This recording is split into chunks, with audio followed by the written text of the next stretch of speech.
What is up, everybody? Reverend Saint here, and as you know, Call of Duty Ghosts was officially revealed today. I kind of messed that one up there.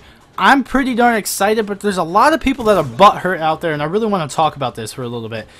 There's a lot of people who are just straight up like disappointed in the trailer. It was a reveal teaser trailer. Everyone expected more for some reason. Everyone's like, oh no, it was stupid, it sucked, it needed more. Yes, honestly, it was kind of a sucky teaser trailer, okay? But it was just a teaser saying, hey, this is actually, we're confirming this. That's basically what it was. This is happening. This is the next game.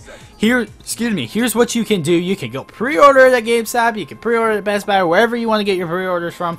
Oh, and also, you want to see more? We will be showing it at the next generation Xbox reveal. So therefore, they basically also confirmed it's next generation as well as current generation. So you could go and you can pre-order it on Xbox 360 or PS3 or whatever the heck you want. But when the next gen's probably announced, like we're actually coming into rotation, you could probably go and pre-order it for those next generation consoles. So it's going to be pretty sweet. It's also on a new engine, which is also going to be pretty darn sweet. So I'm super excited about that.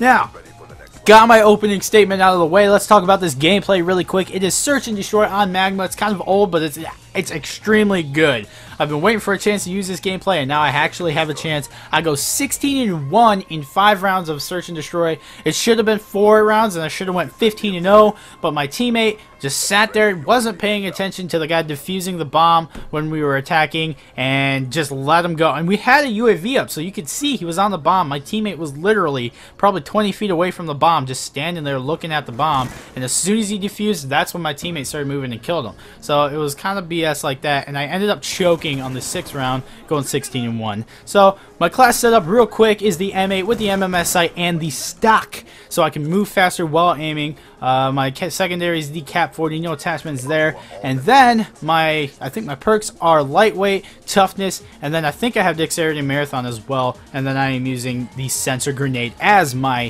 one and only grenade, tactical grenade, obviously. My kill streaks are pretty darn low because it's SND and we were just kind of screwing around at the time. So I got the UAV there, the RC car, and the Hunter Killer drone. So that's the gameplay. I hope you guys enjoy in the backgrounds. Real good.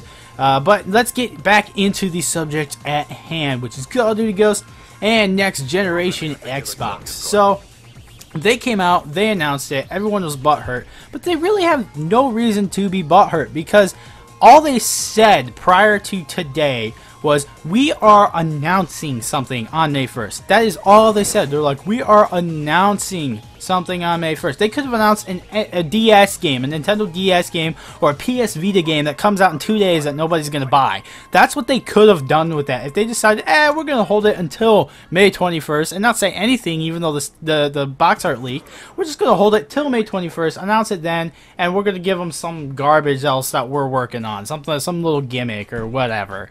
That's all we're going to do. They could have done that if they wanted. They could have given us a single screenshot of the freaking skull.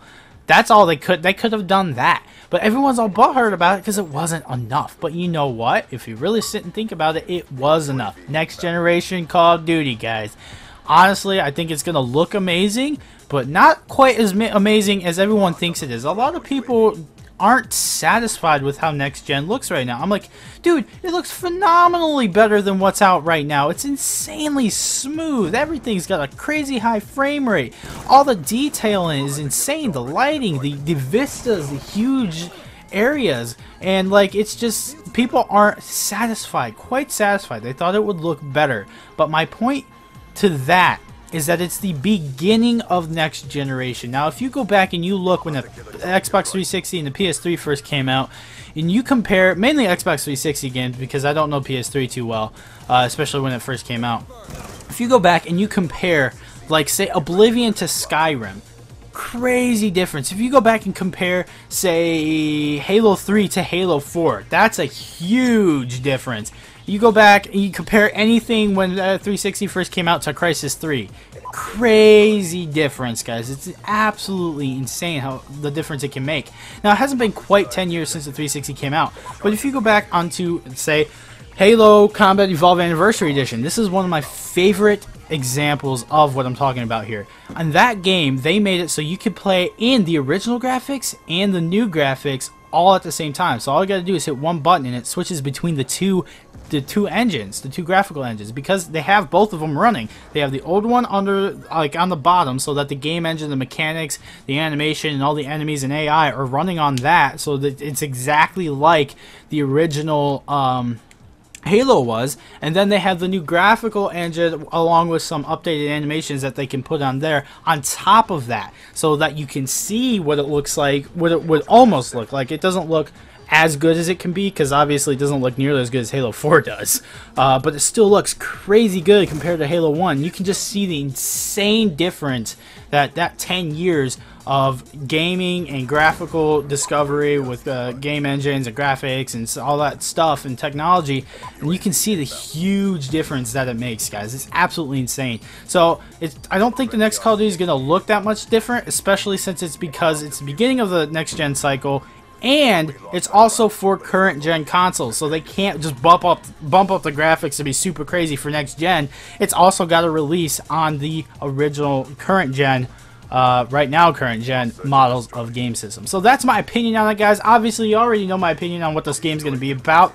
I think it's going to be more stealth based. We already know Infinity Ward can do stealth missions really, really well. We've seen that in Modern Warfare 1 and Modern Warfare 2. I think it's called All Gillied Up or something like that. That might be the Spec Ops mission. I can't remember.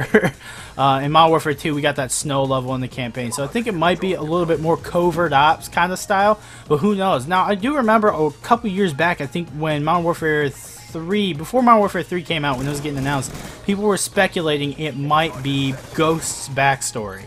Now, this is also a possibility for that, but that's not what I think. But anyway, let me know in the comments down below, guys, what you think. Do you guys think it's going to be kind of like Ghost's backstory? What do you think it's going to be about? More sneaky stealth, there's the word I'm looking for, stealth gameplay?